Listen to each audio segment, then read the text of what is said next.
আলাইকুম বন্ধুরা, তোমরা কেমন আছো? আশা করি অনেক বেশি ভালো আছো।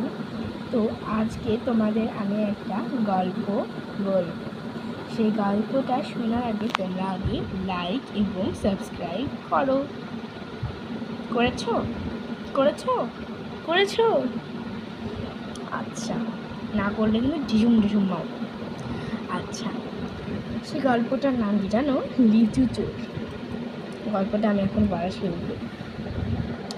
আমি এখন তোমাদের বন্ধু।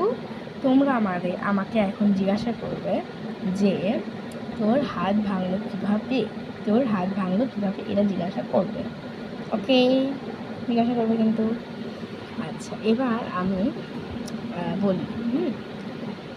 তাহলে তোমরা আমাকে বলেছ, শুনলি? শোন তাহলে। একদিন আমি বাবুদের ডাল পুকুরে ধাওয়া করেছিলাম। ওই ধাওয়া করতে করতেই আমি তালপুকুরের পাশে একটা লিচু গাছ দেখি। পরদিন সেখানে যাই, যেয়ে লিচু পাড়তে গিয়ে লিচু গাছে উঠতে গিয়ে একটা ডাল ধরেছি। সেই ডালটা ছিল ভাঙা ডাল, কিন্তু আমি তা দেখিনি। তা ভেঙে আমি মট্টস করে পড়ে গেছি। আর মট্টস করে পড়ে গেলে কী হচ্ছে জানো?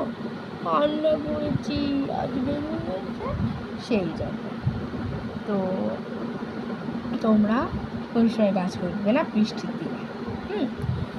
তো এরপরে আমি দৌড় দিই। ওখানে যে পাহারা দিত সে আমাকে দেখে ফেলে। আমি দৌড় দেওয়ার সঙ্গে সঙ্গে সে দেখে তার যে ডাল পুকুর আছে, সে ডাল পুকুর আমাকে কামড় দেয়। আমি ভয় পেয়ে পাঁচিল টপকাতে গিয়ে পড়ে গিয়ে তো হাতটা ভেঙে যায়। হাতটা ভেঙে গেলে কী হবে? আর এটা থেকে তোমরা কি বুঝলে? যে কোনো সময় মিথ্যে কথা বলবে না